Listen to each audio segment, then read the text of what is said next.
The ending parts of this chapter is what I love about Fairy Tail. These are my favorite things about Fairy Tail, and these are probably the best things about Fairy Tail that got me so pumped and excited. I am like, fuck yes. For the 400 chapter, Hiro Mashima is making sure that he makes it a special event that we're not going to forget, and I am fucking pumped. Hell's motherfucking yeah. Acnologia versus Igneel. Oh my fucking god.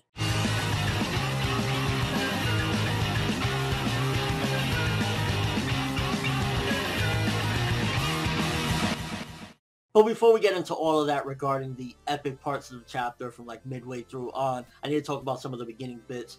The beginning of the chapter opens up and we find out that there's 32 minutes left until Face activates, even though clearly at last week's chapter it was stated that it's seconds away from activating. So an inconsistency there, or a character miscalculated, or Face is just all fucking weird. I mean, it's always something else with this fucking thing. So that was one thing that I noticed about this chapter. I was kind of like, oh, bummer, a little bit of an inconsistency. The Erza versus Kyoka fight, when they had a clash and blood seemingly came out of Kyoka when Erza stabbed her, but for the most part there really wasn't no progression on that fight in a sense, because it looked like Kyoka was ready to go again until they started hearing the tremblings of the ground. But in all honesty, it was kind of like, we just got to see a little bit more of them clash. And again, like, I'm not with the highest expectations, especially after this chapter where Erza is still dominating and bossing. It's not like she's fucking up Kyoka, because Kyoka is still smiling and ready to go. But yeah, we didn't really get much progression on that fight. And we also find out that in the base that seemingly fell down or something, there's still more people left inside from Fairy Tail. So I don't know if those people are really injured or what's going to happen with them,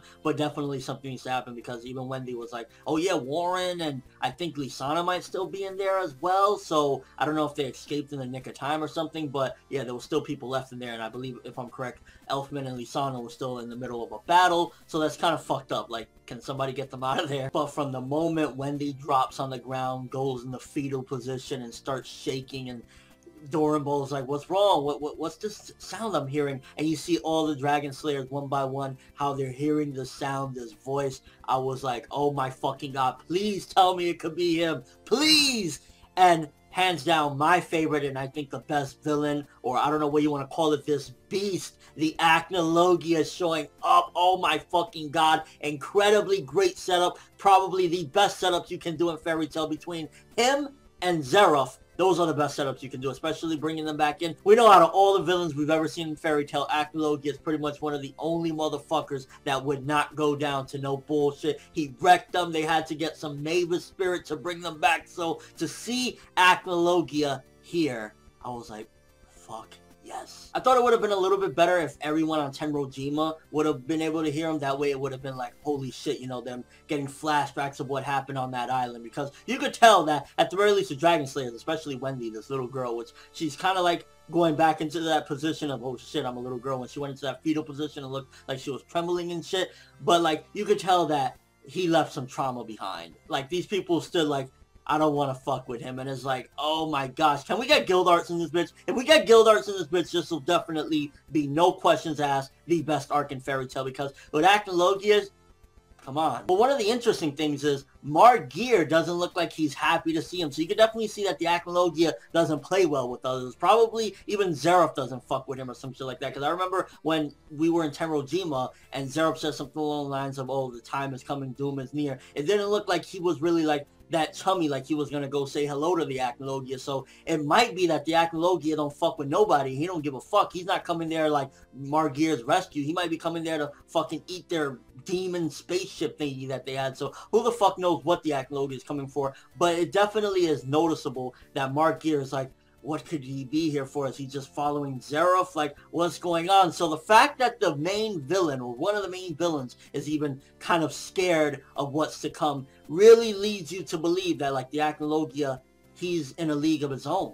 He's not, like, there to be, you know, one of Zeref's demons or whatnot. He is there to fucking be the demon king. But it also makes you wonder as well, is this whole thing with him showing up going to cancel out any possibilities of End showing up? Or is End an acronym for like literally the end of times or some shit, some crazy shit like that? Because if not, then what else, who would N be in? Is he even going to have a role, or a significant role for that matter? Because now it looks like we're getting the biggest of big villains there. So what would really be the need to bring in N.D as well, when the Acnologia already is going to give everyone their hands full? Like, I don't give a fuck. I do not think, especially after we've seen what happened in the Dragon Festival arc, I don't think that even all the Dragon Slayers combined can really do much to the Acnologia. I mean, we've seen last time what happened, and while they've, granted, they've probably gotten stronger, and they have a couple more Dragon Slayers with them, with Sting and Rogue, ultimately, I just don't see, like, them being able to do much against this motherfucker, and I can't wait. But there's more! The setup at the end with Igneel saying, has the time come? So it really makes me think, like, what the fuck is going on with Igneel? Has he been in this world this entire time, and he's just been chilling out in some volcano? That's why nobody's ever seen him? If so, could that mean that some of the other dragons as well, like Wendy's dragon, and, you know, Sting and Rogue, well, no, Sting and Rogue, I think, like, one of them were killed, and the other one, like, something like that. I think they're actually dead, so Sting and Rogue's dragons are probably gone, but could Godzilla's dragons still be around? Like, are they within the elements that they are? It makes you really question something, because up to this point, I had just assumed, okay, all the dragons, maybe they're from the past, and that's where Natsu and all of them came from, and that's why we don't ever get to see them, and the Acnologia is the exception. He's been, like, buried underground or some shit, so whenever he comes back around, nobody can really, like, you know, fuck with him, so he's been around for a long time. But maybe Igneel this entire time has just been hiding out in this volcano, maybe because he's old and he needs the heat. It really raises questions, and the fact that he's just there, the setup right now, where it could potentially be for chapter 400, Igneel versus the Acnologia, oh my fucking god, this is the best stuff in Fairy Tail. This is probably the best chapter of the year. It's between this and the stuff with Lucy and the Celestial Spirit King. It's like, I don't know which one, but this was a hands down great setup chapter. I would have given this one a 10 out of 10 if it wasn't for that inconsistency in the beginning with the time. It's like, fuck this face countdown bullshit already. Also, the Erza versus Kyoko fight didn't really get much progression, and it's like, Erza's so far seemingly on top as I predicted, but still, nonetheless, a great setup chapter. I'm giving this one 9 out of 10 because I am so fucking pumped for Acnologia to find out some of his motives again. From what we know thus far, looks like Margear isn't too pleasantly happy about this. He, you know, has a drop of sweat coming down his face, so he don't know what the fuck is gonna go on. Also, Igneel is there, so that means that with him saying, could it be time, that's definitely indicating that Igneel is indeed in our world, and he is within reach of coming to aid them against the Acnologia. So a lot of fucking hype shit is coming up, and I'm like, Hiro Mashima, you know how to make a 400 chapter very fucking exciting when you're bringing in the beasts of all beasts, one of the best fucking villains of Fairy Tail, the Acnologia. I don't know if you call him a villain, whatever you want to fucking call him, antagonist, whatever. This fucking monster, I'm excited to see him back again. This time, no more Mavis Shield. Let's see some real fucking carnage. Let's see him eat Kyoko alive and fucking rip Margear in two and just go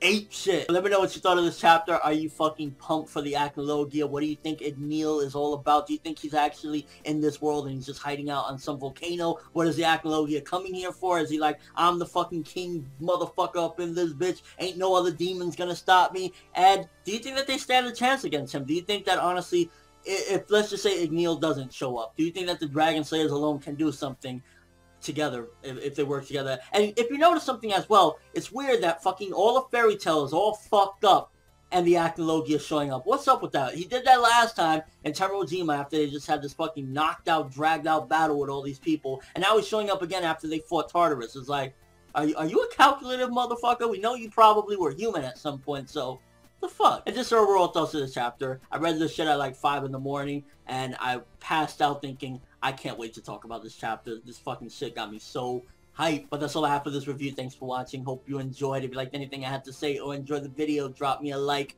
I'd greatly appreciate it. And if you haven't subscribed, if you could do so as well, that would be awesome. I'm ForneverWorld, and as always, people, have an awesome day.